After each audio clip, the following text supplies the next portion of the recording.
اب جناب کریٹیکل ایک آیت آ رہی ہے، اسی کے اوپر انشاءاللہ ہم کنکلوڈ بھی کر دیں گے آج کی گفتگو کو.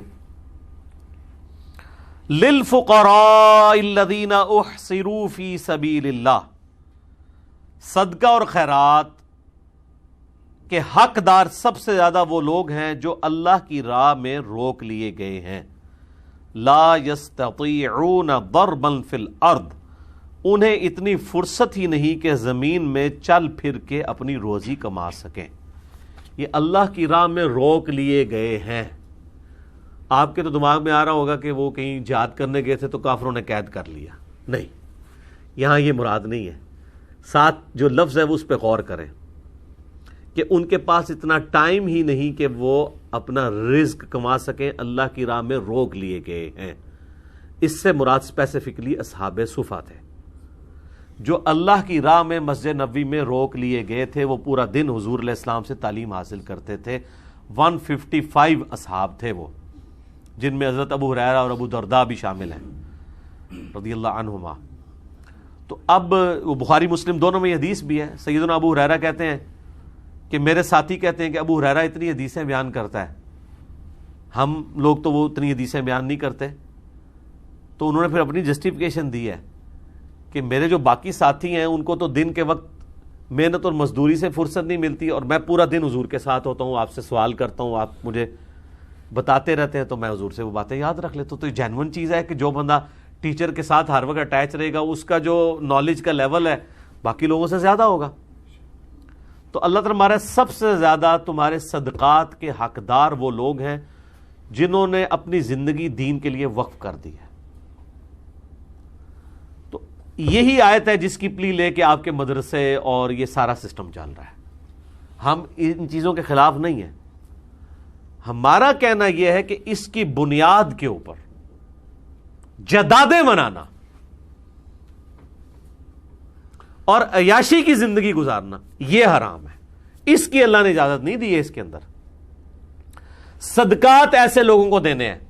تو جب ایک غریب آدمی جو کماتا نہیں ہے اس کو صدقہ اور خیرات دیا جاتا ہے تو کیا اسے ایک محل بنا کے دیا جاتا ہے؟ اپنی عقل بھی استعمال کریں. اس کے صرف گھر کا راشن ڈلوایا جاتا ہے. اب کوئی شخص یہ بھی کہہ سکتا ہے کہ یار اگر باقی لوگوں کا یہ حق ہے کہ وہ اچھی زندگی گزاریں تو وہ کیوں نہ گزارے؟ اس لیے کہ سر اس نے آخرت اڈاپٹ کی ہے. دوویں جہانیں مٹھے باؤ نہیں ہو سکتا. اس نے خود اڈاپٹ کیا ہے کہ میں نے دنیا میں سبسسٹنس لیول پہ زندگی گزارنی ہے، میں اللہ سے آخرت میں جنت لوں گا. پھر ظاہر ہے سر یہاں پہ جو کروڑ پتی بندہ ہے نا اس کو اس کے سٹیٹس کا عشر عشیر بھی نہیں ملے گا جو آخرت میں اس کو ملنے والا ہے. تو بڑا سمجھدار ہے. لیکن اگر وہ یہ چاہتا ہے کہ میں امیر آدمی سے پیسے بھی ہتھیاؤں، لگژریس لائف بھی گزاروں اور آخرت میں میری زندگی سے بہتر بھی ہو جائے، تو یہ دھوکہ آپ پبلک کو تو دے سکتے ہیں، اللہ کو تو نہیں دے سکتے. سوچ بھی نہیں سکتا کوئی اللہ کو اس طرح کا دھوکہ دیتے. سبسسٹنس لیول کے اوپر صحیح بخاری میں آتا ہے خلفائے راشدین کا بھی جو وظیفہ تھا نا ایک عام مہاجر جتنا تھا. یہاں پہ لوگ مثالیں دیتے ہیں نا جی خلفائے راشدین کی بھی تنخواہ جو ہے وہ بیت المال سے جاتی تھی. نبی علیہ السلام بھی اپنے گھر کا سارا خرچہ جو ہے بیت المال سے کرتے تھے. اور انجینئر صاحب کہتے ہیں جی میں جی اپنی خاطر دین سے 1 روپیہ کمانے کو بھی حرام سمجھتا ہوں. تو یہ تو مطلب کیا حرام کا فتویٰ خلفائے راشدین پہ لگا رہے ہیں؟ نعوذ باللہ، ایسا نہیں ہے. میں نے کہا تھا کہ دین بیچ کر اپنے لیے کسی پہ فتویٰ نہیں. اور دوسرا اگر کوئی شخص دین سے کھا بھی رہا ہے نا، اس کو میں نے ہمیشہ پروموٹ کیا ہے کہ یہ جائز ہے، لیکن سبسسٹنس لیول کے اوپر. ہمارے اس پلیٹ فارم سے میں نے پوری ویڈیوز ریکارڈ کروائی تھی کہ جو لوگ دین کے لیے وقف ہوئے میں ہیں، اللہ کے لیے دین کا کام کر رہے ہیں، آپ کی رسپانسبلٹی ہے کہ ان کو آپ فائنینشلی سپورٹ کریں. بائی نیم میں نے ڈاکٹر ذاکر نائک کا، ڈاکٹر اسرار کا، ان سب لوگوں کے نام لیے تھے. یہ حقدار ہیں کہ آپ ان کو سپورٹ کریں. ڈاکٹر اسرار صاحب تو آپ فوت ہو چکے، لیکن ظاہر ہے انہوں نے جب زندگی وقف کی ہے تو پھر ان کا سورس آف انکم تو اسی طریقے سے تھا. ابھی بھی ان کے جو آپ آفیسز میں چلے جائیں جتنے لوگ کام کر رہے ہیں ان کی تنخواہیں سرکاری پے اسکیل کے اوپر ہیں. جس طرح گورنمنٹ اناؤنسمنٹ کرتی ہے نا کہ اتنے % بڑھی ہے تنخواہ، وہ اپنے لوگوں کی اتنے % بڑھاتے ہیں. بالکل پیرلل میں پے اسکیل چل رہے ہیں، کیونکہ ان کا موقف یہ ہے کہ یہ بندہ اگر وہ نوکری چھوڑ کے ادھر آیا ہے نا تو ایٹ لیسٹ اتنی تو آپ کو دی جائے. اور جو لوگ جاوید احمد غامدی صاحب کے پاس کام کر رہے ہیں نا, ان کی تنخواہیں تو آپ سوچ بھی نہیں سکتے کتنی ہیں.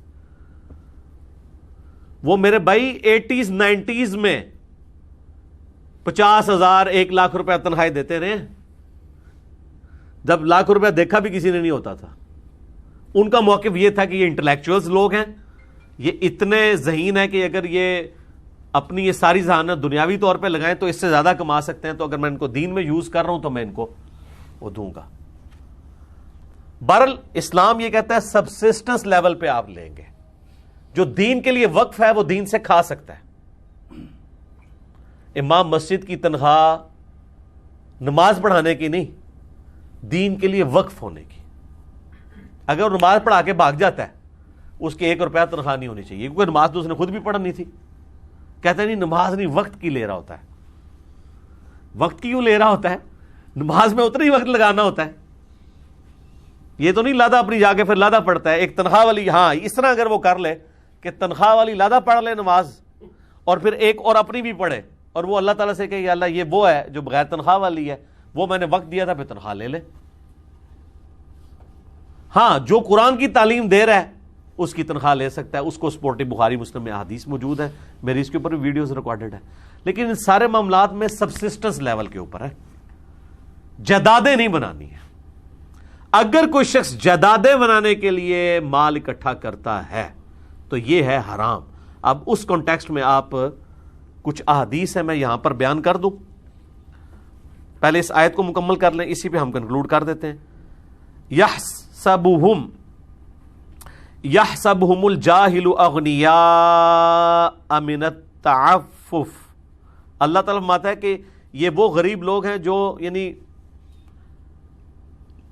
کمائی نہیں کر سکتے, دین کے لیے وقف ہوئے ہوئے ہیں, اور ان کی حالت یہ ہے کہ جو ناواقف شخص ان کو دیکھتا ہے تو ان کے سوال نہ کرنے کے سبب ان کو غنی سمجھ لیتا ہے, کیونکہ مانگ جو نہیں رہے لیکن ان کی شکلیں بتا رہی ہوتی ہیں کہ یہ غنی نہیں ہے. وہ اللہ تعالیٰ فرمایا تعرفہم بسیماہم, تم ان کو ان کے چہروں سے پہچان لو گے. چہرے پہ فاقے کے آثار ہیں, حالات و واقعات بتا رہے ہوں گے کہ یار یہ تو بیچارہ غریب ہے. بخاری مسلم میں حضرت ابو ہریرہ کے بارے میں آتا ہے کہ کئی بار میں بھوک کی وجہ سے بے ہوش ہو جاتا تھا, لوگ سمجھتے تھے اسے مرگی کا دورہ پڑ گیا, لیکن میں مانگتا کسی سے نہیں تھا کہ بھئی سوال کرنے کی ممانعت ہے. اندازہ کریں بھوک سے بے ہوش ہو رہے ہیں اور مانگ نہیں رہے کہ سوال کرنے کی ممانعت ہے, جس کو سوال کرنا جائز بھی ہے. یہ ہے فرق. اسی لیے بخاری اور مسلم دونوں میں حدیث ہے, نبی علیہ السلام فرمایا مسکین وہ نہیں ہے جو 2 وقت کی روٹی لوگوں سے مانگتا پھرے, مسکین وہ ہے جو غربت کے باوجود کسی کے آگے ہاتھ بھی نہ پھیلائے, الا یہ کہ تم اسے خود پہچان لو تو پہچان لو, تم سے وہ نہیں مانگے گا, وہ مسکین ہے, وہ حقدار ہے کہ اسے دیا جائے. تو یہ پروفیشنل بیگرز پھر کہاں رہ گئے؟ لا یسألون الناس الحافا, یہ وہ لوگ ہیں جو لوگوں سے لپٹ کے نہیں مانگتے, پیچھے ہی پڑ جاتے ہیں لوگوں کے. تو اللہ تعالیٰ نے اس کو کہا کہ یہ وہ لوگ نہیں ہیں جو پیچھے پڑ دیں اور مانگنا شروع کر دیں. اللہ اکبر. وما تنفقوا من خیر فإن اللہ بہ علیم, جو کچھ بھی تم اللہ کی راہ میں خرچ کرتے ہو پس اللہ تعالیٰ خوب جانتا ہے, یعنی اللہ تعالیٰ تمہارے اجر کو ضائع نہیں کرے گا, اللہ کے علم میں ہے تم نے اللہ کے لیے سب کچھ خرچ کیا ہے. تو یہ اس کانٹیکسٹ میں نبی علیہ السلام کی ایک حدیث بھی ہے, سنن نبی داؤد میں, سنن نسائی میں, نبی علیہ السلام فرمایا جس کے پاس 40 اوقیہ 40 درہم یا 1 اوقیہ اسے کہتے ہیں, 40 درہم اس وقت 4 دینار کے برابر تھا, سونے کے 4 سکوں کے برابر, اور چاندی کے 40 سکے, 1 درہم 1 اوقیہ کہلاتا تھا. آج کا وہ 1.5 تولے سونا بنتا ہے. جس کے پاس 1.5 تولے سونا ہے آج کی ڈیٹ میں, یا اس کی مالیت اس کے پاس موجود ہے, اس کے باوجود وہ کسی سے سوال کرتا ہے, تو نبی علیہ السلام فرمایا کہ وہ وہی ہے جو قرآن میں کہا گیا کہ جو لپٹ کے زبردستی مانگنے والا ہے. یہ ہے کرائٹیریا. اچھا, اب وہ حدیثیں بخاری و مسلم دونوں میں حدیث ہے, نبی علیہ السلام فرمایا کہ جو شخص لوگوں سے مانگتا ہے خواہ مخواہ, یعنی مال جوڑنے کے اعتبار سے بات ہو رہی ہے, تو قیامت والے دن اس حال میں آئے گا کہ اس کے چہرے پہ گوشت نہیں ہوگا. یہ سب سے پہلا عذاب اس پہ پڑے گا. مسلم شریف میں حدیث ہے جو شخص مال بڑھانے کے لیے مانگے تو وہ لوگوں سے انگارے مانگ رہا ہے. اب تمہاری مرضی ہے زیادہ انگارے مانگ لو یا تھوڑے.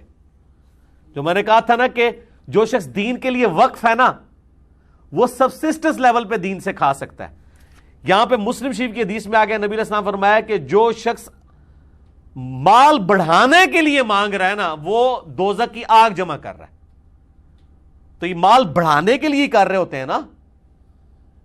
3,000 امام مسجد کی تنخواہ ہے, خطیب کی 10,000 ہے, یا آج کل چلے 25 تک پہنچ چکی ہے, اور گاڑی ہونڈا سیوک رکھی ہے اور ڈرائیور بھی رکھا ہوا ہے. یہ مال بڑھانے کے لیے مانگ رہے ہیں. تو یہ دوزخ کی آگ ہے, یہ گاڑیاں نہیں ہیں, یہ دوزخ کی گاڑی ہیں. تو یہ مسلم شریف کی حدیث گواہ ہے اس بات پہ مال بڑھانے کے لیے مانگنا حرام ہے, سبسسٹنس لیول پہ جائز ہے.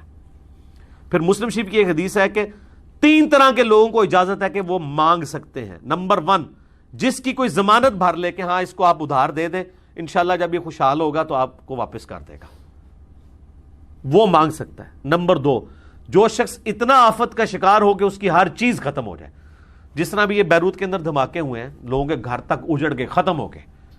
اب اس طریقے سے کراچی میں کئی بار آپ سنتے ہیں فیکٹری میں آگ لگی, وہ فیکٹری آنرز بھی بالکل زیرو پہ آ جاتے ہیں, ان کے ساتھ ریلیٹڈ لوگ بھی بالکل جو دہاڑی دار ہیں وہ تو بالکل ختم ہو گئے. آفت کا مبتلا ہو جائے, یا کسی نے کوئی زرعی زمین تھی اور وہاں پہ ٹڈی دل کا حملہ ہوا, وہ سب کچھ ہی اجڑ گیا, تو ایسا لوگ بھی سوال کر سکتے ہیں. اور تیسرا فرمایا جس پہ فاقے آ جائے, اور پھر ساتھ آپ علیہ السلام فرمایا اس کے علاوہ جو مانگتا ہے وہ حرام کھاتا ہے. تو علماء تو یہی کر رہے ہیں, 10 سٹوڈنٹ سامنے بٹھائے ہوئے ہیں اور چندے لے رہے ہیں ہزاروں سٹوڈنٹس کے برابر. کوئی اکاؤنٹیبلٹی ان کی کر سکتا ہے کہ سر یہ 10 سٹوڈنٹ ہیں, آپ مہینے کا چندہ ذرا دکھائیں کتنا لیا آپ نے. اور کئی تو وہ جو جمعے کے بعد یہ لوگ بیٹھ کے لوگوں سے لے رہے ہوتے ہیں نا, اس کا تو حساب کوئی نیب بھی نہیں کر سکتی, وہ تو کہیں ریٹرن میں بھی نہیں ہوتا. جو لوگ مٹھی میں 1,000 کے نوٹ پکڑا رہے ہوتے ہیں 500 کے, وہ کہیں پہ ریٹرن میں بھی نہیں ہے, وہ چندہ بک میں بھی نہیں جا رہے, جس کو کمیٹی بھی کاؤنٹر ویریفائی نہیں کر سکتی. اللہ کر رہا ہے تو اڈی ایسی تیسی پھر جانی انشاءاللہ تعالی, میں بھی نال ہی ہو کے کراواں گا انشاءاللہ. صحیح بخاری میں ایک حدیث ہے, نبی علیہ السلام نے فرمایا کسی سے سوال کرنے سے بہتر ہے کہ انسان اپنے پشت کے اوپر لکڑیوں کا گٹھا اٹھا لے کاٹ کے نا جنگل سے اور جا کے بیچے, یہ بہتر ہے اس سے کہ لوگوں سے مانگتا پھرے. اور آخری حدیث جو میں نے پچھلی دفعہ بیان کی تھی ابو داؤد اور ابن ماجہ میں, کہ ایک غریب شخص حضور علیہ السلام کے پاس آتا ہے اور آپ صلی اللہ علیہ وآلہ وسلم سے کہتا ہے میری کوئی مدد کریں, میں غریب ہوں. آپ فرماتے ہیں کہ تیرے گھر کوئی چیز ہے؟ وہ کہتا ہے جی ایک صرف چٹائی ہے میرے پاس, وہ ہم اوڑھتے بھی ہیں نیچے بچھاتے بھی ہیں, اور ایک صرف چاندی کا پیالہ ہے. آپ فرماتے ہیں وہ چاندی کا پیالہ لے آ, چاندی کا نہیں بلکہ پیالے کے الفاظ ہیں, وہ پیالہ لے آتا ہے. آپ صلی اللہ علیہ وآلہ وسلم کہتے ہیں کون ہے جو یہ پیالہ خرید لے؟ ایک شخص کہتا ہے میں 1 چاندی کے درہم کے عوض خریدتا ہوں. آپ فرماتے ہیں اس سے زیادہ. اب اس کی قیمت تو نہیں تھی, حضور کو وہ سپورٹ. دوسرے نے کہا میں 2, آپ نے اس کو دے دیا, اور پھر آپ نے کہا کہ جاؤ 1 درہم سے اپنے گھر میں کھانا ڈلواؤ. یہ وہ واقعہ جو آپ بچپن میں 3ری 4تھی کلاس میں اردو کی کتاب میں پڑھتے رہے ہیں, یہ حدیث ہے ابو داؤد کی. 1 جو ہے وہ درہم سے گھر میں کھانا ڈلواؤ, اور 1 درہم سے جا کے نا کلہاڑا لے کے آؤ. اور پھر آپ علیہ السلام نے اپنے مبارک ہاتھوں سے اسے اس میں دستی بھی ڈال کے دی, اور آپ نے فرمایا کہ یہ لے جاؤ کلہاڑا, جنگل میں جا کے لکڑیاں کاٹ کے بیچو, اور 15 دن مجھے اپنی شکل نہیں دکھانی. یہ الفاظ ہیں, کیونکہ یہاں تو لوگ کہتے ہیں میں آج ہی جناب امیر بن جاؤں راتوں رات, کاروبار بھی شروع کرتے ہیں تو کہتے ہیں میں آج ہی کروڑ پتی ہو جاؤں. آپ میں 15 دن من بوتھی بھی نہیں دکھانی اپنی. 15 دن کے بعد وہ آیا تو 10 درہم ہوئے ہوئے تھے اس کے پاس, وہ لکڑیاں بیچ بیچ کے. تو اس نے گھر والوں کو کپڑے بھی لے کے دیے. پھر نبی علیہ السلام نے اس وقت اسے سمجھایا, آپ نے فرمایا یہ اس سے بہتر تھا کہ تو لوگوں سے مانگتا پھرتا, یہ اس سے بہتر تھا جو میں نے تیرے ساتھ کیا. اور پھر آپ علیہ السلام نے اس موقع پہ فرمایا کہ جو شخص دنیا میں لوگوں سے سوال کرتا ہے قیامت والے دن اس کا چہرہ سیاہ ہوگا, سوائے اس شخص کے کہ جو بالکل محتاج ہے, یا بہت زیادہ مقروض ہے, یا دیت اتارنے کے لیے, یعنی اس سے غلطی سے قتل ہو گیا, قتل خطا, اور وہ اس کی دیت آپ کو پتا ہے 100 اونٹ ہے آج کا, 1.5 کروڑ روپیہ, اب وہ نہیں اتار سکتا, تو پھر اس کی آپ کو مدد کریں کہ چلیں, اس کے سوا وہ سوال بھی نہیں کر سکتا.